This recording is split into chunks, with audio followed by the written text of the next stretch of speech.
I wanted to talk about being authentic, and I think that goes hand in hand with radical acceptance. So, some things that patterns I would have had that probably started in childhood, at least in my adolescent years, would have been trying to find acceptance in like different peer groups. Whether it would, like in high school or middle school, we were trying to find, am I more athletically inclined, or am I in a band? I was in the choir, but that wasn't exactly cliquish. But you're trying to find where you belong. I think that's okay for school age. I think everyone does that to a certain extent. But when those things carry over into your adulthood, um, it's not healthy. So I've always kind of been a little out of the box and not really, maybe don't really fit in.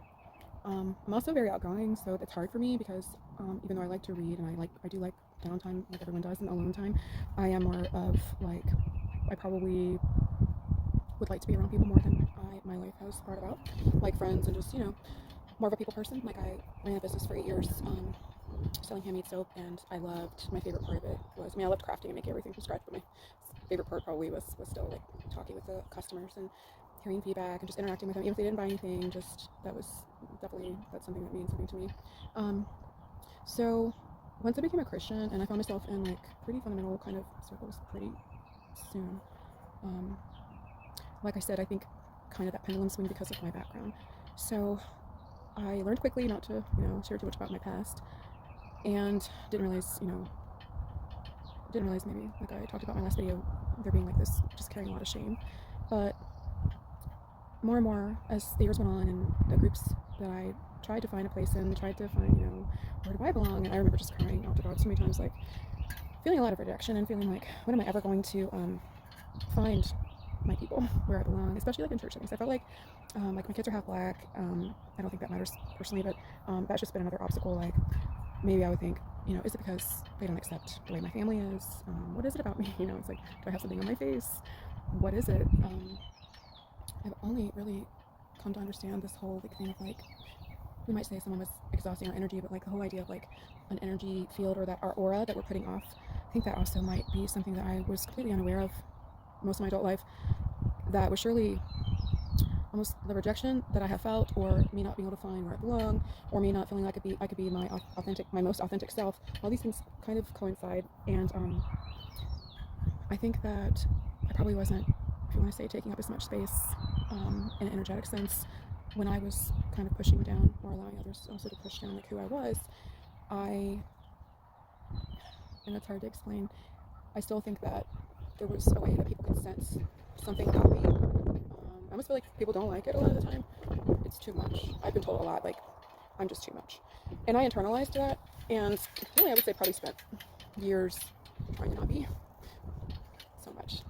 Especially years that I focused on Bible verses that talked about women submitting to their husbands. And it even says in one place, in everything, which I always felt like, I remember asking God over and over, like, why does it say in everything? Because people who don't mean you well can cause a lot of harm with verses that give them like an open, I'm just going to say right, but they feel, and you're feeling because of what the Bible says, that they can just pretty much like deal with things. I don't really want to get into those things today. We'll talk about them sometime. But me being talkative or bold, when I was a Christian, I was definitely the kind of Christian that would have gone up to strangers and tried to share the gospel with them. I did try to do it in a loving way, not beat them over the head.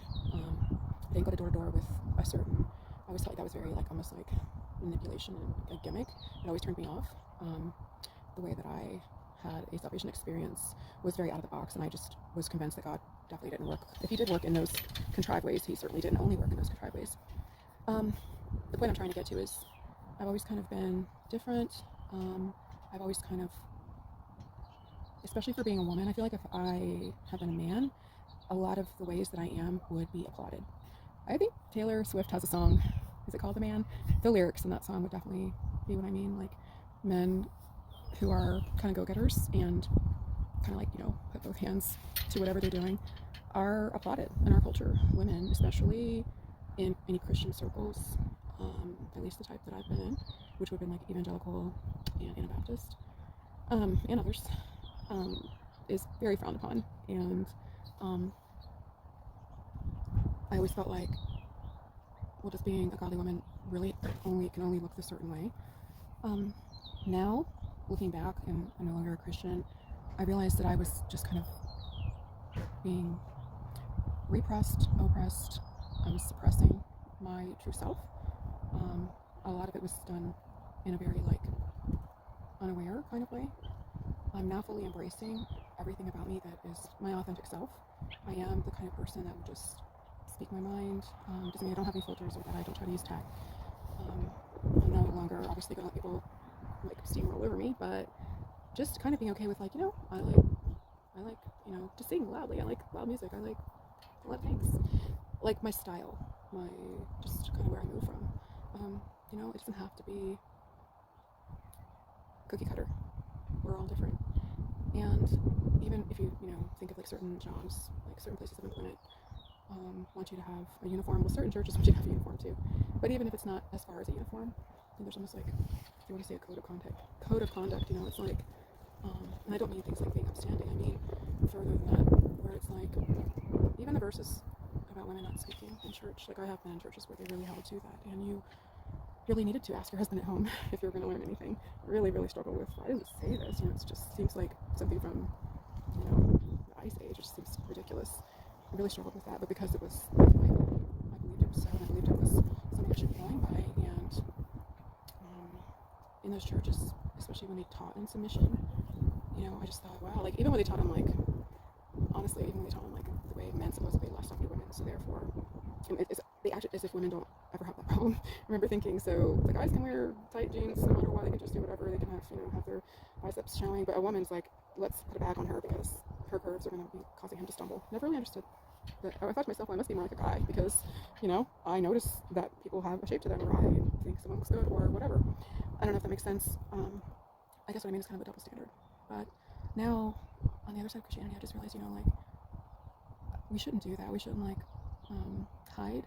I was going to say shrink who we are, so that other people, whether it's a religious setting or whether it's just anywhere, that we feel well, they wouldn't like me if they knew this or this.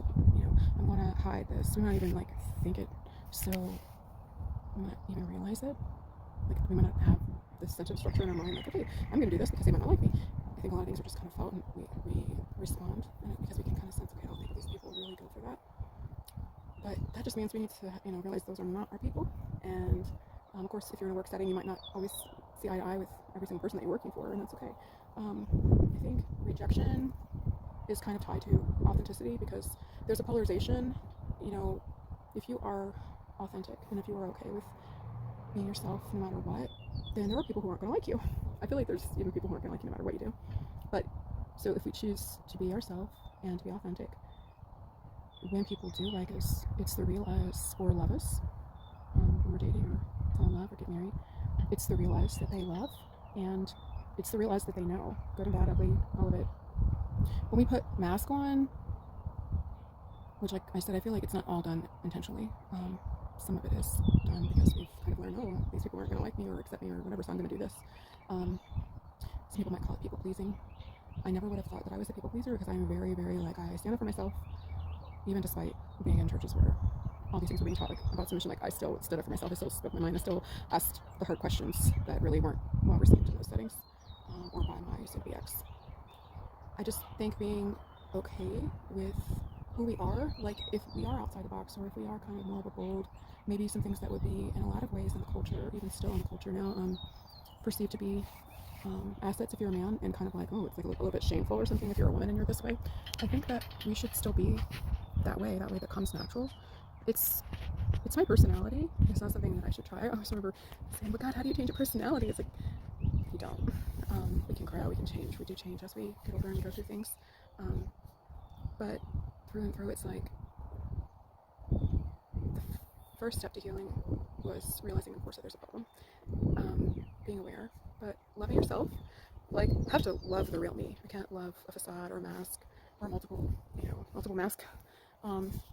There definitely came a point in my Christian walk, especially the more and more that I went to skirts only, and then to even just really, really head coverings and prescribed clothing that it had to be this and this and this, and I didn't even join those churches, but I was still going by their stuff, and I wanted to join them, and I just couldn't go on with all of it. It just went against it really went against my conscience, and like, we shouldn't go against our conscience, we should, that internal, mechanism of whether something feels right or wrong or off, that's what we should listen to. So like all those years that there was like this pressure from church leaders especially, but also from like female friends within these church settings, that I should just they would actually say, well, just conform and see the blessing. And I just, at the time I really felt like, well, show me the verses, you show me the verses and then I will, because I believe this about the Bible. On the other side of Christianity, I would say, that all just took me down a really, really deep and long rabbit trail of denying who I really am, being authentic. And at this point, like I said before, I don't really have like my soul tribe, my people. I haven't found my people. I'm still technically married, so I'm not dating. I know all of that will come, but loving my genuine self, being myself, letting the polarization happen, which means some people are like maybe taken aback and they're like, like, whoa, she's off-putting. Okay, so they don't like me, they don't accept me, those are not my people. And then other people may like, they might even still initially be like, she's different, or I'm not sure what to think of her. But if they got to know me and they realize like, okay, she's creative and she's a go-getter and she, has lots of ideas and etc. Whatever they would end up thinking, knowing the true me, then those are, potentially my people. And wouldn't it be better if people love